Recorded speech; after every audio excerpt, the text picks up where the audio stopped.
எல்லோருக்கும் வணக்கம். மிகப்பெரிய அதிரடியான நடவடிக்கை செபி எடுத்திருக்கிறது நண்பர்களே. யாரை நம்புறதுனே தெரியல. தாசன்னா என்ன ரங்கா, இதெல்லாம் நியாயமா? 80 வருஷ புரோக்கர் நீ, இந்த மாதிரி நடக்கலாமா? இப்படி ஒரு நியூஸ் வரலாமா? அப்படின்ற மாதிரி மனசுக்கு ஒரு கஷ்டமான ஒரு விஷயம். அதாவது செபி என்ன சொல்றாங்கன்னா, இந்த பிரபுதாஸ் லீலாதார் அப்படின்ற ஒரு ஃபேமஸான ஒரு புரோக்கரை பார்த்து நீ அடுத்த 7 நாட்களுக்கு புது கிளைண்ட்டுகளை நீ கொண்டு வராத. ஏன், எதுக்காக இந்த தண்டனை, அவங்க என்ன தப்பு பண்ணாங்க அப்படின்றதான் இப்போ இந்த ஃபர்ஸ்ட் ஸ்லைடில் பார்க்க போகிறோம். அதாவது நண்பர்களே, 2021 to 2022 செபி போய் இன்ஸ்பெக்ஷன் பண்ணுறாங்க பிரபுதாஸ் இல்லாதரில். ஏதாவது அவங்களுடைய ரெகுலர் செக்அப் தான். அதுக்கப்புறம் அதில் பல்வேறு என்கொயரிஸ் பண்ணி பல வயலேஷன்ஸ் இருக்கிறத கண்டுபிடிச்சாங்க. அதில் மிக முக்கியமானது என்னென்னா, செட்டில்மெண்ட் கரெக்டான டைமுக்கு பல கிளைண்ட்ஸ்களுக்கு பண்ணல அப்படின்னு. ஸோ இப்போ நீங்கள் ஒரு ஷேரை வித்துறீங்க, அதுக்கப்புறம் உங்களுக்கு பணம் வருதுன்றது கரெக்டான டைமுக்கு செட்டில்மெண்ட் பண்ணிடணும். T+1 அப்படின்றதெல்லாம் இருக்குது. அந்த மாதிரி செட்டில்மெண்ட் பண்ணலினாவே நீங்கள் கிளைண்ட்டோட பணத்தை மிஸ்யூஸ் பண்ணுறீங்க அப்படின்ற மாதிரி ஒரு முகாந்திரம் வந்துடுது இல்லை. ஸோ அப்போ நீ அந்த கம்ப்ளைண்ட்ஸ் அந்த டைமுக்குள்ளே நீ ஏன் செட்டில்மெண்ட் பண்ணல அப்படின்ற ஒரு மிக முக்கியமான ஒரு வயலேஷன் அப்படின்றத ஒன்றை கண்டுபிடிக்கிறாங்க. கண்டுபிடிச்சிட்டு இப்போ அவங்க என்ன சொல்கிறாங்க அப்படின்னா, வரக்கூடிய 15 டிசம்பர் 2025 நீ 7 நாளுக்கு புதிய கிளைண்ட்டுகளை கொண்டு வராத அப்படின்ற மாதிரி சொல்கிறாங்க.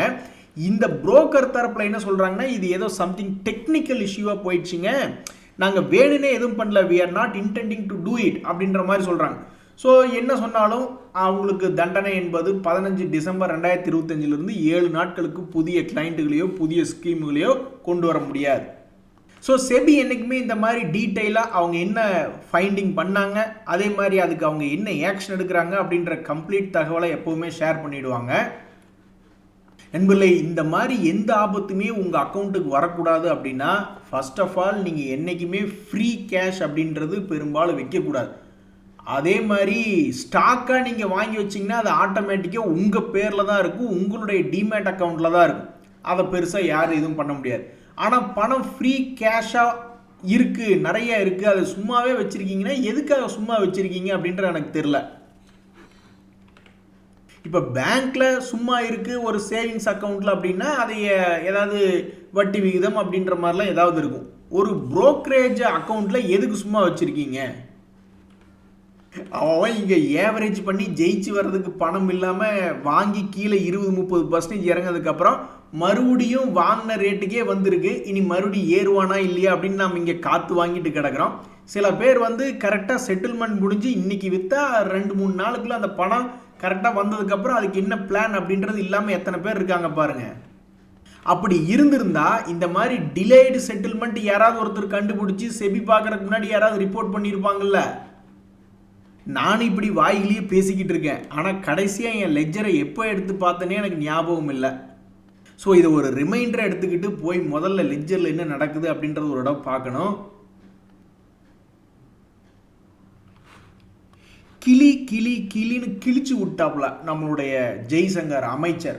அதாவது அவர் வாழைப்பழத்தில் ஊசி ஏற்றுற மாதிரியே பேசக்கூடிய ஒரு ஆள் தான் அவர் என்ன சொல்கிறாருன்னா, சமீபத்தில் நடந்த கல்கத்தாவில் நடந்த ஒரு நிகழ்ச்சியில் சொல்கிறாரு, உலகளவில் பொருளாதாரத்தில் டிஸ்டர்ப் பண்ணி விட்டாங்க, அரசியல் உள்ள நடந்துருச்சு பொருளாதாரத்தில்.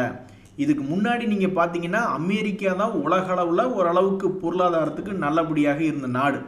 ஆனால் அவங்களே இப்போ என்ன பண்ணுறாங்கன்னா, பாலிட்டிக்ஸை யூஸ் பண்ணுறாங்க, வர்த்தகத்தையே ஒரு ஆயுதமாக உபயோகப்படுத்துகிறாங்க.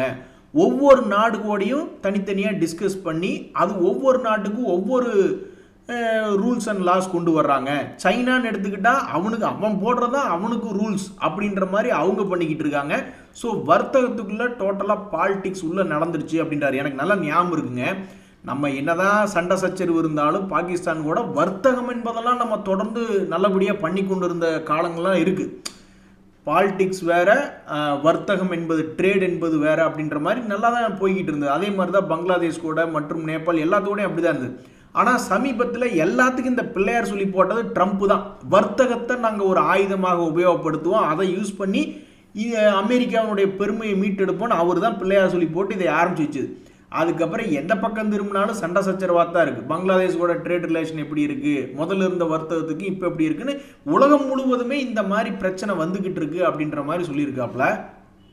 நாமளே இங்கே ஏதாவது நல்ல நியூஸ் கிடைக்காதா? இன்னும் ஒரு மாதம் தான் இருக்குது. இந்த டிசம்பருக்குள்ள இந்தியாவுக்கும் யூரோப்பியன் யூனியனுக்கும் இந்தியாவுக்கும் அமெரிக்காவுக்கும் இடையில வர்த்தக டீல் சம்பந்தமான நல்ல விஷயம் வராதா? யார் மூலியமா வெளியே வரும்? ஏன்னா முக்கியமான ஆளுங்க 4 பேர் தான். அவங்ககிட்ட இருந்து யார்கிட்ட இருந்து வரும்? அதில் இந்த முக்கியமான ஆள் இவரும் ஒருத்தர். ஸோ யார் மூலியமா நல்ல நியூஸ் வரும் நாமளே எதிர்பார்த்து காத்து கிடக்கிறோம். ஸோ இப்போ வரைக்கும் அதுக்கு உண்டான தகவல் இல்லை. தியாகு, நம்மளுக்கு சனி ஞாயிறு ஆயிடுச்சுன்னா என்ன வேலை அப்படின்னா இப்படித்தான் நியூஸுக்கு காத்து கிடக்கிறதா நம்மளுடைய வேலை. ஆனாலும் ஒரு சூப்பரான ஒரு நியூஸ் வந்திருக்கு. நாளைக்கு ஏதாவது பிரமாதமான ஒரு கேப் அப் அல்லது கேப் டவுன் ஏதாவது நடக்குமா? க்ளோஸ் ஆன பாயிண்ட்ல இருந்து நம்ம நிஃப்டி ஒரு சண்டைக்கார மாதிரி 26,000 தாங்கி பிடிச்சி போன வாரத்தில் வண்டி ஓட்டினதே பெரிய விஷயம். போன வாரம் வெள்ளிக்கிழமையினுடைய பிரச்சனையை தாண்டி 26,000க்கு மேலே தான் இருக்குது. ஸோ மண்டே அன்னைக்கு ஏதாவது கேப் அப் கேப் டவுன் நடக்குமா? ஏதாவது மேஜிக் வருமா? அந்த மேஜிக்கு காரணம் ஜிடிபியினுடைய தகவல் நல்லபடியாக எதிர்பார்த்ததை விட அதிகமாக வந்திருக்கே அப்படின்ற ஒரு தகவல் ஓடிக்கிட்டு இருக்கு. ஸோ எல்லாருமே என்ன எதிர்பார்க்குறாங்கன்னா, நல்ல நியூஸ் வந்து கேப் அப் அப்படின்றது நடந்துச்சுன்னா என்ன எதிர்பார்க்குறோம் அப்படின்னா, எஃப்ஐஎஸ் தொடர்ந்து விற்றுக்கிட்டே இருக்காங்க. 1,00,000 கோடிக்கு மேலே எல்லாம் விற்றுட்டாங்க. அதில் அப்படியே ரிவர்சல் ஆகிட்டு நீ ஒரு 20,000 கோடிக்கு மட்டும் நீ வாங்கி பாரு, எங்கள் மார்க்கெட் எப்படி பறக்குதுன்னு பாரு, எங்கள் பங்குகள் எப்படி 20-40% பறக்குதுன்னு பாருன்னு பல ட்ரேடர்கள் காத்துக்கிட்டு இருக்காங்க. எதுக்கு? எஃப்ஐஎஸ் தொடர்ந்து விற்றுக்கிட்டு இருக்கிறத நிறுத்தி அப்படியே ரிவர்ஸில் ஒரு 20,000 கோடி மட்டும் நீ பணத்தை போடு, அதுக்கப்புறம் நாங்கள் பொங்கல் எப்படி கொண்டாடுறோம்னு மட்டும் நீ பாரு அப்படின்ற மாதிரி நம்ம அதை ஒன்று பார்த்துக்கிட்டு இருக்கோம். ஸோ மண்டே அன்னைக்கு ஆகக்கூடிய கேப் அப்பில் இந்த எஃப்ஐஎஸ்னுடைய ரிவர்சல் வருதா? ஏன்னா ஜிடிபி தான் நல்லா இருக்குல்ல, உடனே உலக அளவில் வந்து பல்வேறு அனலிஸ்டுகள் இந்தியா பரவாயில்ல பிரமாதம்னு பழையபடி பேச ஆரம்பிச்சிருவாங்க. அது ஒன்றுக்காக நம்ம பார்த்துட்டு இருக்கோம். இன்னொன்று, சமீபத்தினுடைய மார்க்கெட் ஏற்றத்தில் இண்டெக்ஸில் ஒரு 4-5 பங்குகளை வச்சுமே நகர்த்தி கொண்டு போய்கிட்டு இருக்காங்க. எல்லா பங்குகளையும் இன்னும் மகிழ்ச்சி வரல. Small cap, mid cap, micro கேப்பில் தான் பல பேர் பணத்தை போட்டு வச்சு உட்காந்துருக்காங்க பாவம். ஸோ அந்த பங்குகளினுடைய வீழ்ச்சியை திருப்பி மேலே கொண்டு வருமானு பார்த்துக்கிட்டு இருக்காங்க. அது மட்டும் இல்லை, எல்லாத்துக்குமே இனிமேல் தான் சிந்தனை வரும். இத்தனை நாள் மார்க்கெட் கீழே கிடந்தப்ப சீந்துவார் இல்லாமல் கிடந்தது. இனி மார்க்கெட் மேலே வந்ததுக்கப்புறம் தான் எல்லாத்துக்கும் ஞானோதயம் பிறந்த மாதிரி பல ட்ரேடர்கள் யோசிச்சுட்டு இருப்பாங்க. இது என்னது, இனி எஸ்ஐபி கான்செப்டில் போனால் இனி மறுபடியும் இறங்குவானோ இல்லையோ, ஒருவேளை லம்சமா அப்படின்ற மாதிரி பல ட்ரேடர்கள் இனி இப்படி யோசிச்சு பார்த்துட்டு இருப்பாங்க. ஒரு 4-5 மாதம் முன்னாடி சீப்பாத்து கிடந்தது பல பங்குகள் கீழே, இப்போ 30-40% ஏறி வந்திருக்கு. இனிமேல் தான் பல பேர் வந்து என்ன பண்ணுறதுன்னு யோசிச்சுட்டு இருப்பாங்க. நீங்கள் என்னத்தை வேணாலும் யோசிச்சு எடுங்கப்பா. நல்ல நல்ல கம்பெனிகளுக்குள்ள கும்பா குட்டிகளும் கலந்துருக்கும். அந்த கலப்படங்களை நீங்கள் கண்டுக்காம ஒரு நல்ல ஒரு பங்காக தான் யாராக இருந்தாலும் கவனிக்கணும் அப்படின்றது என்னுடைய கருத்து. அதுக்கு தான் இந்த என்எஸ்சி என்ன பண்ணியிருக்கு, எக்ஸ்சேஞ்சுகள் பிஎஸ்சி ஆகட்டும் என்எஸ்சி ஆகட்டும் என்ன பண்ணுதுன்னா, அவங்களுடைய பெஞ்ச் மார்க் இண்டிசஸ் அப்படின்றதெல்லாம் ஃபாலோ பண்ணுறாங்க. அவங்களே வந்து 2000-3000 ஷேர் இருக்கட்டும், பட் இந்த செக்டரில் இவனுங்கெல்லாம் தான் கரெக்டாக ஓரளவுக்கு வேலை பார்க்குறாங்க அப்படின்ற மாதிரி சில பங்குகளை அவங்களே எடுத்து பல்வேறு லீடிங் இண்டெக்ஸில் நிஃப்டி 50, நிஃப்டி நெக்ஸ்ட் 50, நிஃப்டி 100ன்ற மாதிரி வச்சுருக்காங்க. அதெல்லாம் அப்புறம் எதுக்கு வச்சுருக்காங்க? நண்பர்களே, ஒரு விஷயத்தை நல்லா தெரிஞ்சுங்க. செபி வந்து என்னன்னு தெரியல, திடீர்னு ரொம்ப ஆக்டிவாக இருக்குது, பயங்கரமான ஆக்டிவாக இருக்குது. ஒரு உதாரணத்துக்கு, ஒரு குடும்பத்தில் அப்பா வந்து திடீர்னு ரொம்ப ஆக்டிவாகி எல்லாரும் குழந்தைகளும் கரெக்டாக நீ 4 மணி நேரம் படிக்கிறியா, சாயந்தரம் படிக்கிறியா, காலையில் படிக்கிறியா, எல்லாம் ஹெல்த்தியான சாப்பாடு தான் கிச்சனில் செய்கிறோமான்னு திடீர்னு ஆக்டிவாக ரொம்பவுமே கவனிப்போடு நடக்கிற மாதிரி தெரியுது. இப்போ இன்னொரு நியூஸ், செபியை சார்ந்தே ஒரு நியூஸ் ஒன்று நான் படிக்கிறேன். நம்ம ஸ்டாக் மார்க்கெட்டில் மெயின் போர்டில் வந்து லிஸ்ட் ஆகக்கூடிய பெரிய கம்பெனிகள் இருக்குது, குட்டியுண்டு கம்பெனிகளாக இருக்குது. அதெல்லாம் வந்து எஸ்எம்இ செக்மெண்ட்டில் வந்து லிஸ்ட் ஆகக்கூடிய சில பங்குகள் இருக்குது. ஸோ இந்த 2 பிளாட்ஃபார்மில் வந்து இந்த எஸ்எம்இ செக்டரில் இந்த துரோணாச்சாரியா அப்படின்ற ஒரு பங்கு, அந்த பங்கினுடைய ப்ரொமோட்டர்ஸையும் சிலரையும் வந்து என்ன பண்ணியிருக்காங்க அப்படின்னு நம்ம ஒரு நியூஸ் எடுத்து பார்க்குறேன். 2 வருஷத்துக்கு செக்யூரிட்டிஸ் மார்க்கெட்டில் டிரான்சாக்ஷன் பண்ணக்கூடாது அப்படின்ற மாதிரி ஒரு நியூஸ் இன்னும் பார்த்துக்கிட்டு இருந்தேன். அது போக ஒரு 75 லட்சம் ரூபா ஐபிஓ ஃபைன் போட்டிருக்காங்க. எதுக்கு அப்படின்னா, ஐபிஓவில் வந்து நம்ம எதுக்கு பணத்தை புரட்டுறோம்? ஒன்றா சில பேர் வந்து தங்களிடம் இருக்கக்கூடிய பங்குகளை விற்றுட்டு வெளியே போகிறோம், எக்ஸிட் ஆப்ஷனுக்காக தான் ஐபிஓ வரேன்னு சில பேர் சொல்லி வருவாங்க. சில பேர் வந்து பணத்தை புரட்டி நாங்கள் வந்து கம்பெனியில் மேலும் மேலும் முதலீடு பண்ணுறோம் அல்லது ஏதாவது கடன் இருந்ததுன்னா அடைக்கிறோம் அப்படின்ற மாதிரி சொல்லி தான் நிறைய பேர் ஐபிஓக்கு உள்ளே வர்றாங்க. அப்படி வந்து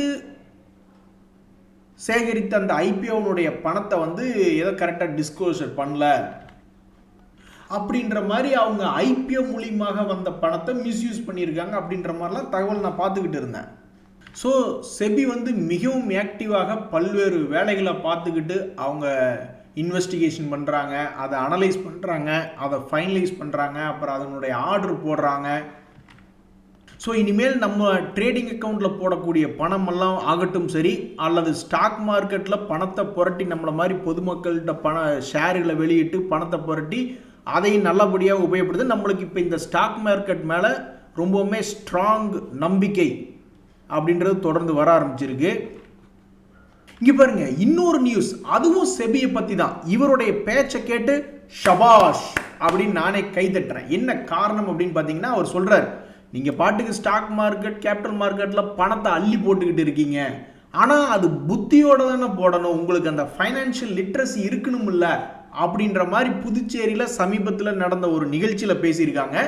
அவங்க ஒரு பேசினதுக்குரிய டீட்டெயில் வந்து செபியினுடைய வெப்சைட்டில் தமிழ்லேயே அப்லோட் பண்ணியிருக்காங்க. எனக்கு ஒரே மகிழ்ச்சி. அதாவது connecting with local people mind அப்படின்னு சொல்கிறாங்க இல்லையா. இப்போ நான் யுகோஸ்லோவியாக்கே போகிறேன் அல்லது சுவிட்சர்லாந்துக்கே போகிறேன், அங்கே எந்த மக்கள் அந்த ட்ரைப்ஸ் என்ன பேசுகிறாங்களோ அந்த லாங்குவேஜில் ஸ்டார்ட் பண்ணும் பொழுது ஒரு கனெக்டிவிட்டி அப்படின்றது கிடைக்குது. அப்படி தான் ஆரம்பிச்சிருக்காரு போல். ஸோ கண்டிப்பாக ஃபினான்ஷியல் லிட்ரஸ் பற்றி அவேர்னஸ் மட்டும் நம்மளுக்கு பத்தாது. ஒரு விஷயத்தை பற்றி இப்படியா அப்படின்னு தெரிஞ்சுக்கிறது மட்டும் இல்லாமல் அதனுடைய அண்டர்ஸ்டாண்டிங் நம்மளுக்கு வேணும். அது எப்படின்றதையும் புரிஞ்சுக்கிட்டால் மட்டும்தான் நம்மளுக்கு ரொம்பவுமே ஒரு பெனிஃபிட் இருக்குது. இந்த ஃபைனான்ஷியல் மார்க்கெட்லேருந்து ஒரு பெனிஃபிட் என்பது கிடைக்கும். ஐயோ தெய்வமே, மறுபடியும் செபி பற்றிய தான் ஒரு தகவல். என்னங்க திடீர்னு ஒரு நாளில் நீங்களே இத்தனை நியூஸ் கொடுத்தா அப்போ நாங்கள் வேறு எந்த நியூஸை தான் வாசிக்கிறது அப்படின்ற மாதிரி.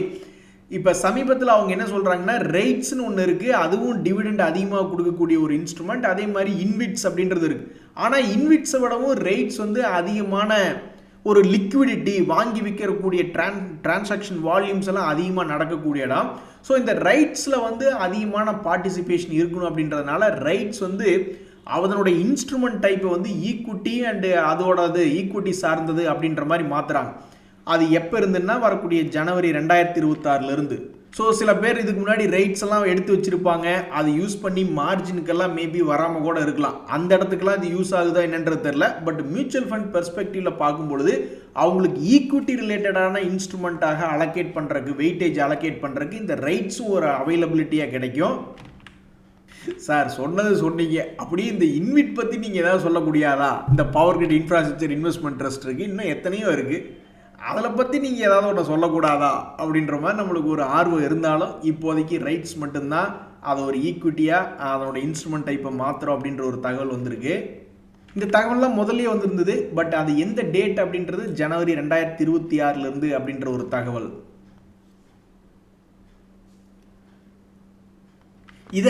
இதைத்தாயா நாங்கள் நம்பி பல பேர் காத்திருக்கோம் அப்படின்ற மாதிரி ரைகோ ஆட்டோ அப்படின்ற ஒரு பங்கு. இந்த பங்குல என்ன நடந்திருக்குன்னு பார்த்தீங்கன்னா, சமீபத்தில் கடும் சரிவு. ஆல்மோஸ்ட் 150 ரூபாயிலிருந்து வெறும் 50 ரூபாய்க்கு போயிட்டான். அப்படியே ஆடி போயிருப்பாங்க இந்த பங்குல பணத்தை போட்டு வச்சவங்கலாம். ஏன் இப்படியா எங்களை பயமுறுத்துவ அப்படின்ற மாதிரி அவன் பாட்டுக்கு 150 to 50ன்னு போயிட்டான்.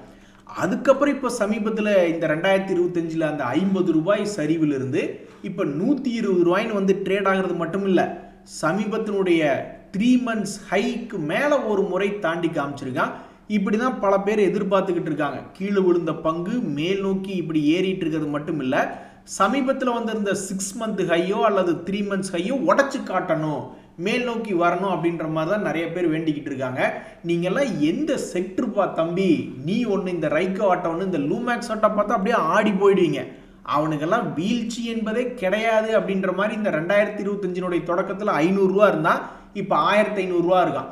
நீ எந்த செக்டர்லப்பா இருக்க அப்படின்ற மாதிரி போய் பார்த்தோம்னா ஆட்டோமேட்டிவ் லேம்ப்ஸில் இருக்காங்க. அப்போ ஒவ்வொரு வண்டிக்கும் ஏங்க ஆட்டோமேட்டரில் எத்தனையோ செக்டர் இருக்குது, லைட்டை மட்டும் நீ பிரகாசமாக மேலே கொண்டே வச்சிருக்கியே, இந்த டயர் செக்டரை ஏற்றி விட்டா உனக்கு ஆகாதா? அடா இந்த லைட்டு வந்து பேட்ரி இல்லாமல் அந்த லைட் எரியுமா? என்ன நீ இப்படி பண்ணிக்கிட்டு இருக்க? அந்த பேட்ரி செக்டர் எக்ஸைடு அமரராஜ்யெல்லாம் கீழே படுக்க வச்சுக்கிட்டு ஆட்டோ துறையில் நீங்கள் மற்றவங்கெல்லாம் சந்தோஷமாக இருக்கீங்களேப்பா அப்படின்ற மாதிரி இந்த ரைகோ ஆட்டோ அது சமீபத்தில் 6 month ஹை வந்திருக்கு. இந்த லுமேக்ஸ் ஆட்டோ டெக்னாலஜிஸ் அவன் லைஃப் ஹையில் ஓட்டிக்கிட்டு இருக்கான். அந்த பேட்டரி கம்பெனி மட்டும் என்னையா பாவம் பண்ணிச்சு அப்படின்ற மாதிரியான ஒரு சோகமான சூழ்நிலை. பட் எப்படியோ பல்வேறு முதலீட்டாளர்கள் இந்த மாதிரி small cap stocks, micro cap ஸ்டாக்ஸ்லாம் பணத்தை போட்டு வந்துக்கிட்டு என்னையா நடக்க போகுது, என்னைக்கையா ஏறுவீங்க அப்படின்ற மாதிரி சந்தோஷம் இல்லாமல் இருக்காங்க. ஏன்னா நிறைய பேர் லார்ஜ் கேப்பில் பணம் போடாமல் சில பேர்லாம் கொண்டு போய் மைக்ரோ கேப், ஸ்மால் கேப்பில் போட்டு வச்சுருப்பாங்க. அது ஏறாமே இருந்தது. இப்போ தான் ஒவ்வொரு பங்குகளாக சிலதெல்லாம் வந்து இந்த மாதிரி 6 மந்த் ஹை, 3 மந்த் ஹைன்னு வந்துக்கிட்டு இருக்கு. என்னைக்கு 1 இயர் ஹை வருதுன்னு தெரில. அட பாவி, ஏற்கனவே ஒரு முறை எங்கள் பங்குகள்லாம் நல்லா இருந்தப்ப நாங்கள் சைனா மார்க்கெட்டை கவனிக்கிறோம்னு சில பேர், சில அனலிஸ்ட்டு பேசினாங்க. சைனா மார்க்கெட் ரொம்ப சீப்பாக கிடக்கு, ஒரு 4-5 வருஷம் லோவில் இருக்குன்னு சொல்லி அப்புறம் அதை ஏற்றி விட்டு நம்ம மேலே இருந்த நம்மளை கீழே இறக்கி விட்டு ரீபேலன்ஸ் பண்ணி விட்டு போயிட்டாங்க. ரீஜன் நம்மலாம் போர்ட்ஃபோலியோ ஒரு ஸ்டாக் எக்ஸ்சேஞ்சில் இருக்கக்கூடிய ஸ்டாக்குகளை ரீபேலன்ஸ் பண்ணிக்கிட்டு இருப்போம். அவனுக்கு ஒரு கண்ட்ரி அல்லது ஒரு ரீஜியனே ரீபேலன்ஸ் பண்ணிட்டு போயிட்டாங்க. இப்போ மறுபடியும் நம்ம பல பங்குகள் மேல் நோக்கி ஏறி வந்துட்டு இருக்க நேரத்தில் ஒரு அனலிஸ்ட் வந்து சைனாவினுடைய பங்குகளையும் கவனிக்க வேண்டும் அப்படின்ற மாதிரி அங்கே ஒரு ரேட்டிங் அப்கிரேட் பண்ணி விட்டாப்ல. எங்களுக்கு அந்த மார்க்கெட்டு ஏறுறது இறங்குறதுலாம் பிரச்சனை இல்லைப்பா, எங்களை இறக்கி விட்டு அவனை ஏற்றாத. நம்ம நிலைமை பார்த்தீங்களா நண்பர்களே, நம்மளுக்கு லக்கும் இல்லை, லாஜிக் படி நம்ம ஏதாவது ஒரு பங்குகள் எடுத்தால் உடனே நம்மளுக்கு ஒரு உதவியும் கிடைக்கிறது இல்லை.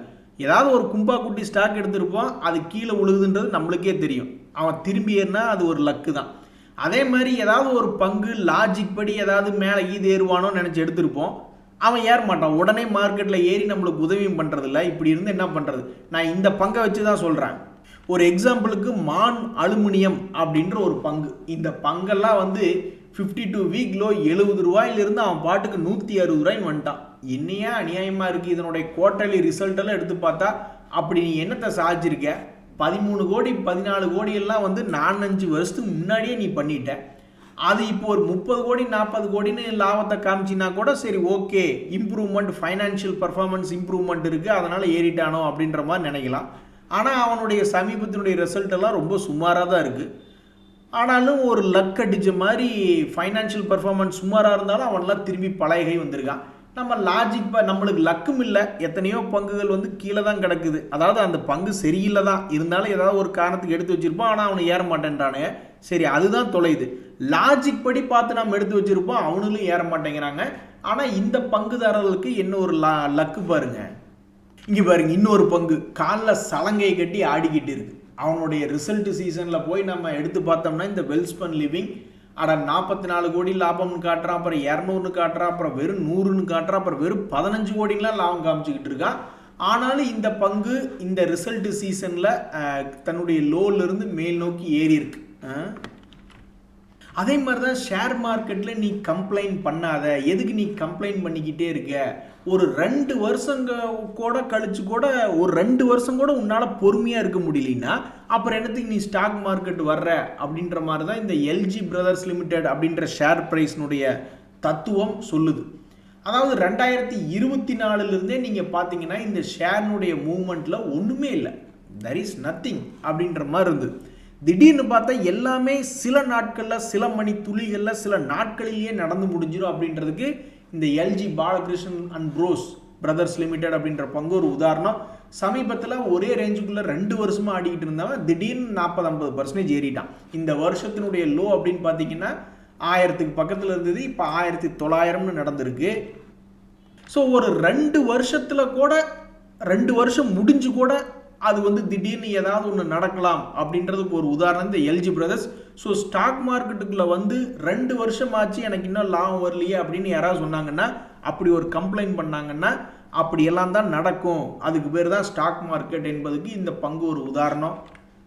இதுவரை நீங்கள் எவ்வளவு பெரிய கும்பா குட்டி வேலை பண்ணியிருக்கீங்க, சொல்லுங்கள் அப்படின்ற மாதிரி நம்ம இந்த தேஜ் ஆஃப் நெட்வொர்க் கேட்டோம்னா, அதெல்லாம் பெரிய கும்பா பண்ணியிருக்கேன்ப்பா, அது இந்த சமூகத்திலேயே யாரும் பண்ணல, இந்த ஜில்லாலேயே யாரும் பண்ணல அப்படின்ற மாதிரி 1500 ரூபாயிலிருந்து இறங்கி 500 ரூபாய்க்கு அநியாயமாக ட்ரேட் ஆகிக்கிட்டு இருக்கு. அப்படி என்னதாங்க நீங்கள் பண்ணுனீங்க அப்படின்ற மாதிரி பார்த்தோம்னா, தொடர்ந்து 3 குவார்ட்டர்களாக லாஸ் என்பதை அதிகப்படுத்தி ரிசல்ட் விட்டுக்கிட்டு இருக்கு. அதனுடைய சேல்ஸ் வந்து கண்ணாபின்னான்னு ரொம்ப மோசமாக குறைஞ்சிருக்கு. என்னப்பா நீ பண்ணிக்கிட்டு இருக்க அப்படின்ற மாதிரி ஷாக்கிங்காக இருக்குது. ஊரு விட்டு ஊரு வந்து பேர் கெட்டு போனதுன்னா நம்ம பொழப்பு என்னங்க அப்படின்ற மாதிரிலாம் பாட்டுகள் இருக்குது. அது மாதிரி இந்த வருண் பெவரேஜஸ் அப்படின்ற பங்கு அவன் 200 days மூவிங் ஆவரேஜ் கீழேருந்து ஏதாவது பெருசாக கும்பா பாட்டு பாடிட்டா எங்கள் நிலைமை என்ன ஆகுறதுன்னு பல பேர் கவலையில் இருக்காங்க. ஸோ இப்படி இருக்கக்கூடிய நிலைமையில தான் அவனும் தொடர்ந்து முதலீட்டாளர்களுக்கு எப்படியாவது ஒரு நன்மை செய்யணும் அப்படின்ற ஒரு காரணத்தினாலேயே அந்த 200 days மூவிங் ஆவரேஜை தாண்ட பார்க்குறான். ஏனோ ஒரு காரணத்தினால ஒரு மேஜிக் மாதிரி இந்த ஸ்டாக் மார்க்கெட் அவனை 200 days மூவிங் ஆவரேஜை தொட்டு தாண்டறதுக்கு விடவே மாட்டேங்குது. இது என்னையா மேஜிக்? இந்த மேஜிக் எங்களுக்கு பிடிக்கல, வேற மாதிரி மேஜிக் பண்ணு. இயர் ஹைக்கு வந்ததுக்கப்புறம் அவனை புதிய ஹை போக விடாமல் கீழே தள்ளி விடு, அதெல்லாம் நல்ல மேஜிக் தான். இது என்னையா நீ ரொம்ப மோசமான மேஜிக்? 200 days மூவிங் ஆவரேஜ் வந்து ஒரு 10-15 இடம் அவனும் முயற்சி பண்ணுறான், ஆனால் விட மாட்டேங்கிறியே அப்படின்ற இந்த நிலமையில மறுபடியும் 200 days மூவிங் ஆவரேஜ் வந்து போன வாரத்தில் தொட்டிருக்கு. இனி அடுத்த வாரம் என்ன ஆகுமோ அப்படின்ற ஒரு பரபரப்பு இந்த விபிஎல் ஷேர் அப்படின்றதுல இருக்குது. நண்பர்களே, இன்னைக்கு வீடியோவில் வந்து பல ஸ்மால் கேப் மிட் கேப் பங்குகள் திரும்புமா அப்படின்ற மாதிரி பல பேர் எதிர்பார்த்து காத்துக்கிட்டு இருக்காங்க. ஸோ சமீபத்தில் உங்களுடைய இந்த மாதிரி small gap micro gap mid cap போன்ற ஃபண்டுகளினுடைய கடந்த ஒரு வருடத்தில் எப்படி இருந்ததா, உதவிகிற மாதிரி இருந்ததா? அதாவது எஸ்ஐபி போடுறவங்க தனியாக ரிப்போர்ட் பண்ணால் தான் கரெக்டாக வரும், லம்சமாக போட்டு வச்சவங்க தனியாக ரிப்போர்ட் பண்ணால் தான் கரெக்டாக வரும். அந்த மாதிரி ஏதாவது தகவல்கள் இருந்தால் தெரியப்படுத்துங்க. நன்றி, வணக்கம்.